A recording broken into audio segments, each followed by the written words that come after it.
कि जमीन का जो रजिस्ट्री है वो कैंसिल हो जाए तो सिर्फ 90 दिन में 90 दिन में ये सारा जो है कैंसिल हो जाएगा।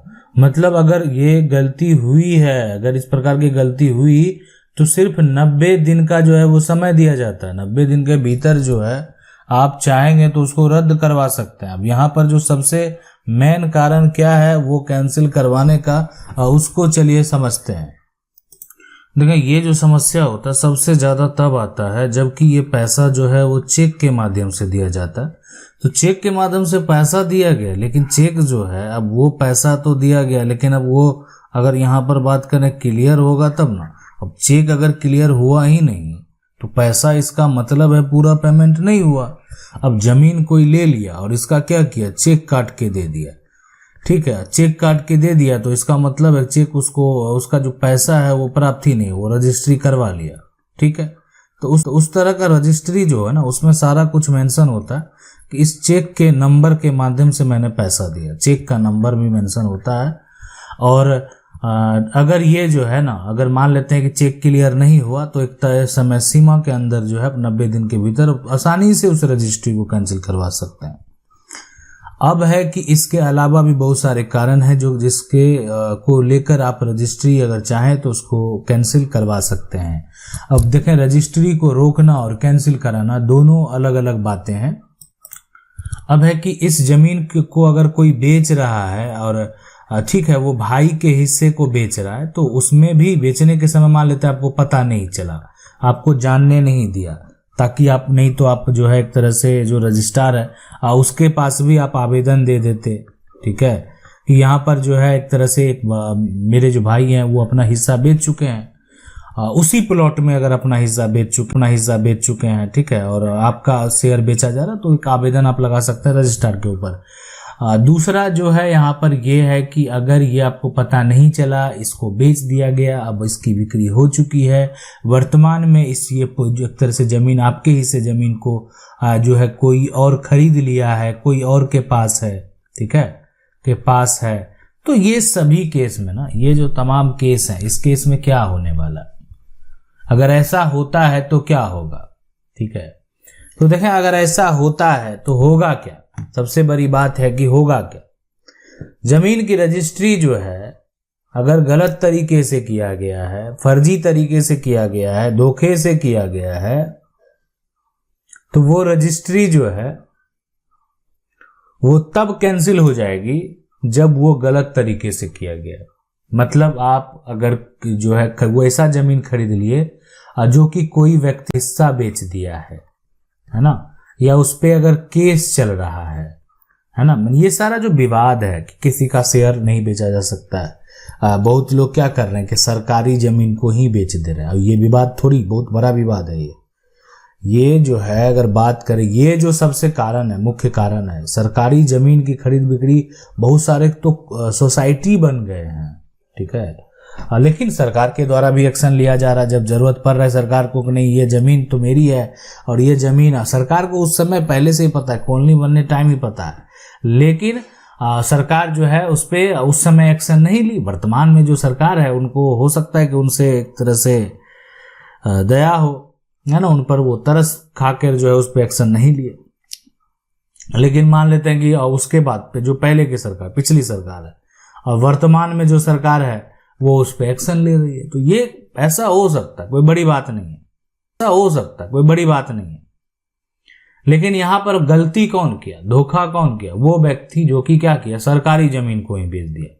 इसलिए कि सरकारी जमीन को अगर मान लेते हैं जमीन सरकारी है, बहुत सारे लोग को पता भी नहीं होता, इसलिए कि सरकारी जमीन क्या होता है ना, कि लोगों को जो है अगर बंदोबस्त करके दिया हुआ है, बंदोबस्त करके दिया हुआ तो उसको उसका रसीद भी कटता, मतलब वो उसको उसका टैक्स भी देता। वो जमीन उसके पूर्वज को बहुत पहले समय लीज पर जो है एक तरह से दिया गया, और बाद में उसको बंदोबस्त भी कर दिया गया लीज पर, और उसके बाद वो उसको टैक्स भी देना पड़ता था उसका। तो ये सारा कुछ जो है प्रोसेस किया गया, लेकिन बाद में जो है एक तरह से इसका गलत फायदा उठाकर उसके द्वारा क्या किया गया, और इस पे साफ साफ है प्रतिबंध लगा हुआ है, इसको बेचना नहीं है, लेकिन फिर भी इसको बेच दिया गया।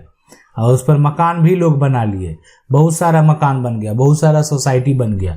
तो अब अगर हमारा एक एक्शन लिया जाएगा तो उसको फिर तोड़ा जाएगा। डिपेंड करता है कोर्ट के ऊपर, आप कोर्ट जाएंगे, अगर आप ऐसा गलती कर चुके हैं कोर्ट जाएंगे, कोर्ट अगर उस पर एक तरह से आदेश पर रोक लगाती है तो फिर तभी रुकेगा, अन्यथा तो रोकने का सवाल ही नहीं होता है। सरकार के द्वारा अगर एक्शन लिया जाएगा तो आप उसको रोक सके।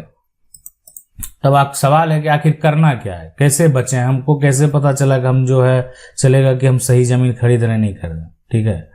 तो आपको क्या करना है, सबसे पहले ये जो व्यक्ति है ना, ये जो जमीन एक तरह से जो प्लॉट है, तो ये जिसका जमीन है उससे पता कर लेना इसके परिवार के कितने सदस्य हैं, है ना, पता करना है परिवार के कितने सदस्य हैं, परिवार में बंटवारा जो है हुआ या नहीं हुआ, उसका कागज मौजूद है कि नहीं है, लोगों के पास अपनी अलग अलग जो है जमाबंदी जो है एक तरह से है कि नहीं है, मतलब म्यूटेशन जो है वो अलग अलग, म्यूटेशन जो है वो अलग अलग होना है ना, अलग अलग जो है यहाँ पर होना चाहिए। तो सभी का म्यूटेशन जो है वो अलग होना चाहिए।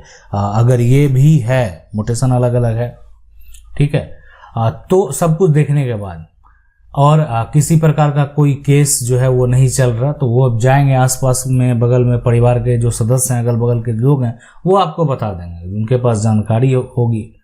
तो ये सभी अगर एक तरह से क्लियर। दूसरा, जमीन का किस्म जो है वो देखने आपको आना चाहिए, ये सबसे बड़ी बात है। आखिर जो जमीन आप खरीद रहे हैं वो रैयती है या नहीं है, ठीक है, किसी का जो है या तो रैयती होगा या वो किसी से खरीदा होगा, है ना।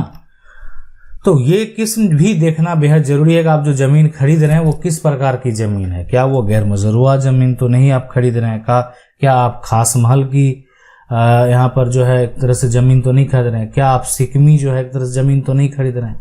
तो तमाम ये सारे जो प्रकार हैं जो कि लैंड के प्रकार है। अब ये जमीन मान लेते हैं कि अगर खास महल है ना, बहुत सारे शहर में है ये जमीन, खास महल की जमीन है, तो अभी इसके अलावा भी बहुत सारे हैं किस्म जो है, हर राज्य में अलग अलग है, ठीक है, बहुत सारी किस्म है जमीन का, सब जगह अपना अपना एक सरकार के हिसाब से एक नाम दर्ज किया गया, पहचान के लिए नाम दर्ज किया गया। तो आप अगर ये जो है पहचानना बेहद जरूरी है कि आपको कौन सा खरीदना है। आप अगर खरीद रहे हैं तो वो जमीन गलत तो नहीं है। तो अगर आप इस तरीके से जो है यहाँ पर अगर काम करेंगे तो कोई भी दिक्कत जो है वो नहीं होगा, कोई भी समस्या जो है वो नहीं होगा। जब आप खरीद लें तो सबसे पहला काम आपको ये करना है कि खरीदने के बाद जब आप खरीद लेंगे तो आप इसको दाखिल खारिज के लिए भी जरूर अप्लाई कर लेंगे, ठीक है। दाखिल खारिज में भी विलंब नहीं करना, जल्द हो सके जमीन की रजिस्ट्री कराने के बाद म्यूटेशन अपने नाम पर करा दें ताकि कोई भी समस्या उत्पन्न ना हो। अगर म्यूटेशन आपका हो जाता है तो आपकी रजिस्ट्री वैलिड मानी जाती है, मतलब ये डॉक्यूमेंट जो है ना ये सही माना जाता है कि आपका अब ये एक तो रजिस्ट्री किया गया, साथ में एक और अधिकारी जो है इसको वेरीफाई करके इसको म्यूटेशन कर रहे हैं, यानी सरकार को आप जो है टैक्स दे सकें। तो यहाँ पर एक तो रजिस्ट्रार के द्वारा वेरीफाई किया गया, दूसरा जो अधिकारी हैं वो आपकी म्यूटेशन के लिए वेरीफाई कर, तो ये रजिस्ट्री वैलिड हो जाती है।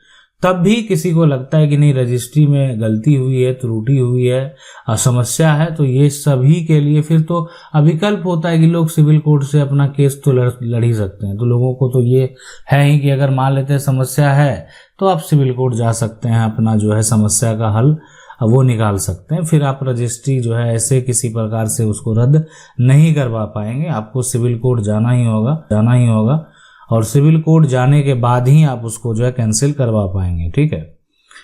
हाँ, जब लेकिन अगर मान लेते रजिस्ट्री हो जाती है, म्यूटेशन उसका जो है आप रिजेक्ट करवा देते हैं, तो उस रजिस्ट्री का फिलहाल उस समय तक कोई मान्यता नहीं होता कि विक्रेता जो है यानी अगर बेच भी दिया है, ठीक है, लेकिन फिर भी वो रजिस्ट्री कैंसिल करानी चाहिए। लेकिन अगर वो बेच भी दिया, उसका तो म्यूटेशन हुआ नहीं, उस पर आपने ऑब्जेक्शन लगा दिया और फिर भी लेकिन रजिस्ट्री कैंसिल कराने के लिए क्या करना है, अप्लाई करना। ये बात ध्यान रखना है, मतलब आप तो ठीक है आप म्यूटेशन रोक दिए, म्यूटेशन रोकने से क्या होगा, बाद में मान लेते कुछ समय बाद आप नहीं रहेंगे, फिर से म्यूटेशन करवा लेगा या कोई ऐसा जुगाड़ लगे, तो इसलिए आप क्या करना है, वो सेल डीड को ही कैंसिल करा दीजिए, ठीक है। कि जब वो म्यूटेशन के लिए अप्लाई करें आपको जो है एक तरह से स्पष्ट कर दें कि ये सेल डीड तो है ही नहीं, ये तो कैंसिल हो चुका है। तो ये पूरा प्रोसेस करने के बाद जो है आपको जीवन में अगर आप कहीं भी प्लॉट खरीदते हैं कोई समस्या नहीं आएगा। आशा करते हैं वीडियो अच्छा लगा होगा। वीडियो को लाइक जरूर कर दे। चैनल को पहली बार देख रहे हैं सब्सक्राइब करके जो बेल आइकन है उसको जरूर दबा लें। मिलते हैं अगले वीडियो में, तब तक के लिए।